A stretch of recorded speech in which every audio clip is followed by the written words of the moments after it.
Ladies and gentlemen, good evening and welcome back to our channel once again. And it is my hope and prayer that the video is going to find you guys in good health. Personally, I am fine. As you can see, Kisumu is fantastic. And maybe you could also let me know where you're watching the video from. The county or the country, in case you are out of the republic. Ladies and gentlemen, Cleophas Malala was on Citizen TV yesterday for some live interview. And Cleophas Malala almost cried. Malala begged the Luhya nation to forgive him for campaigning and asking them to support William Ruto in 2022. Malala went further and blamed two gentlemen, Mudavadi and Musyoka Wetang'ula, for the problems facing the Luhya nation. In this video, I want us to do a critical analysis why Malala almost cried, begging the Luhya nation for forgiveness. Let us listen to Malala first. Ningependa kuchukua fursa hii nikiwa hapa Citizen kuomba jamii yangu msamaha. Sababu mwaka wa 2022 kidogo nilioelekeza mahali ambapo sasa hivi inaonekana na ni dhahiri kwamba sio mahali pazuri. Mimi nilikuwa na imani mingi kwa sababu ile sera ambayo rais alituuzia na mimi nikaamini nikasema kama haya maneno ambayo yako katika manifesto yatakuwa implemented, basi jamii yetu itakuwa mzuri. Kwa sababu alikuja akatuagiza barabara 1000 kilometers, akasema kwamba anakuja kuzindua kufufua tena zile factories zetu za Nzoia, Mumias. Lakini vile tulifika kule kidogo mambo ikabadilika. Mimi ndio nilikuwa na katibu mkuu wa chama cha UDA, chama tawala. Na kazi ya katibu mkuu ilikuwa kuhakikisha kwamba nimehakikisha kwamba zile political promises ambazo tulipea wananchi tumetimiza.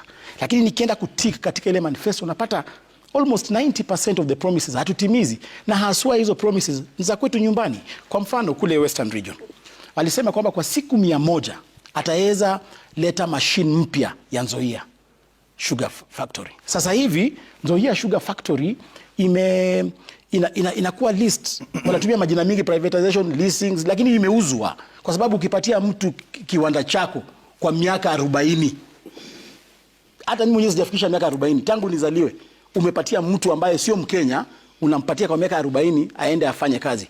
Pan paper ilipeanwa, sasa haifanyi kazi. Sasa hivi wanapeana Nzoia. Mumias Sugar bado iko under receivership. Hiyo promise tulirushwa chini ya maji na hatukupewa. Barabara 1000 kilometers, new roads. Hata step moja ya barabara haijaundwa Western Region. Kidogo nikwambie. Zile barabara ambazo zilikuwa zimestall, kama hii barabara ya Bishop Titus inaitwa C41. Paka leo hakuna kitu imefanyika. So kidogo tu ni hapo na furaha unavyofanua haya ambao unayazungumza sasa hii, uliyajua ukiwa nje, uliyajua uko ndani, na ulipokuwa ndani ili kueleza tu wale ambao umeomba msamaha, ulifanyaje kuhakikisha kwamba yanarekebishwa? Mimi vile nilikwambia nilijua haya maneno nikiwa ndani kwa sababu pale nilikuwa kwenye meza ya kugawanisha vitu. Alafu naona kwamba chakula kikija kinaenda kwa nyumba zingine, lakini ile nyumba yako ambapo uko hapo hakuna kitu inakuja kwako. Naambiwa tu sijali, si mmepewa prime cabinet secretary, si mmepewa speaker. Ningependa kusema kwamba haya masuala ya kuweka aspirations zote za jamii kwa mtu mmoja ndio imetuangusha. Ati kwamba tukishapewa uspika, sasa tunasema jamii walio tuko na speaker. Speaker sio barabara, speaker haileti maji. Speaker ni nafasi ya binafsi ya Mudavadi Wetang'ula.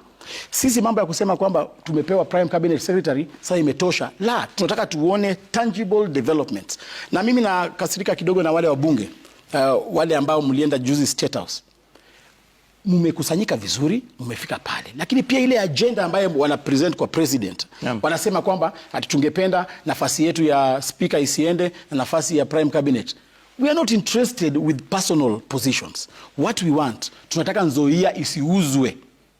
Tunataka Mumias Sugar ifanye kazi. Tunataka kilomita zetu 1000 zile ambazo tuliahidiwa. So mambo ya kusema kwamba ni lazima akue Malala ama akue Kakai ndio jamii kwe ati wale wawili wakishiba sasa naleta hoja nataka kumleta bunge na tuje kwa Ayub Saburi. No, that's Cleophas Malala begging the Luhya nation for forgiveness. But I want to remind Malala one thing, that he should also beg the Luhya nation to forgive him for misleading Mudavadi to fold ANC party to join UDA party. We must create friends. Ni lazima kama tunataka kutawala nchi, tuanze kwenda kutafuta Wajaluo wawe marafiki wetu, tutafute Wakikuyu wawe marafiki wetu, tutafute Wakalenjin wawe marafiki wetu mapema hii. So we must exist within a context of other tribes and lobby other tribes to support us. Lakini maneno ya kujidanganya kwamba tunaweza kuwa tu kwa chama ambacho ni chama cha Waluhya peke yake, alafu jidanganya ati tunaweza kuwa marais, hiyo unatudanganya. Waluhya paka wajue kwamba you cannot be in a village party.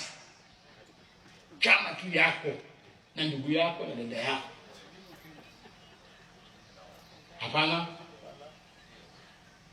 Ati party leader anatoka pale, Secretary General yeye ni neighbor pale, woman leader anaishi hapa nyuma. Ati mtoto wa party leader anacheza na mtoto wa woman leader. Ati chumvi kikosa kwa Secretary General anaenda kuomba woman leader. Aliyo chama sasa, sasa tunapanga, tunataka urais wa Jamhuri ya Kenya aje. Aiweze tunadanganyana. Na unajua tumedanganya community yetu for a very long time. That is why hatujai fika kwa urais. Tumedanganywa tu tukifika kwa siasa tunasema share ni share. Alafu mnazama. End result ni kwamba mtu mmoja ama watu wawili wanafaidika, the entire community inazama. This time round, we must prioritize our community. Because for me, the move by Musalia Mudavadi to dissolve ANC party is one of the biggest political mistakes ever committed by an individual in the Republic of Kenya. So I want us to look at that move by Malala to seek for forgiveness from the Luhya nation. Before we do that, for those who are watching this channel for the first time, please take a second or two, click the subscribe button so that next time we produce a video like this, YouTube will automatically notify you. And to the subscribers, I want to continue thanking you guys for your continued support. Because without that support, this channel cannot be where it is. Ladies and gentlemen, allow me to also take this opportunity to introduce you guys to Carotex Computers. If you are looking for reliable quality computers and accessories, then Carotex Computers is the place to go. They offer both brand new and refurbished laptops, desktops, tablets, and other computer accessories. They are located at Nairobi Bazaar Plaza along Moi Avenue, first floor, shop room number 7. They also deliver countrywide, and you can conveniently place your order through their website, which is pinned in the comment below. Ladies and gentlemen, let us dive in. In February 2023, just a few months after William Ruto took over the presidency of the Republic of Kenya, William Ruto, in his own wisdom, decided to appoint Cleophas Malala as the Secretary General of UDA Party. By that time, Malala was still serving as the Secretary General of ANC Party. And one of the questions which most Kenyans asked at that time was whether there was nobody in UDA Party who could serve as the Secretary General. Because we all remember that during the campaigns, William Ruto used to ask Uhuru Kenyatta one question, that even if you don't like me as William Ruto, why can't you pick someone within Jubilee Party as the presidential candidate? So that was the same question UDA founding members used to ask William Ruto, but they could not raise their voices. So Malala was appointed as the Secretary General of UDA Party. And as we welcome the new Secretary General, my brother and friend, Honorable Malala, our new chair, the Honorable Governor Cecily Mbarire. And as we held our NEC meeting this morning, it was quite clear that the party leadership, right from the party leader and his deputy, are intent on elevating the place of women and the youth in the party. I want to say that we are just beginning a journey to have UDA being a bigger family in this country. We have sat down with the party leader and the leaders of this party and agreed that we are going to open up doors for people to come and join our party.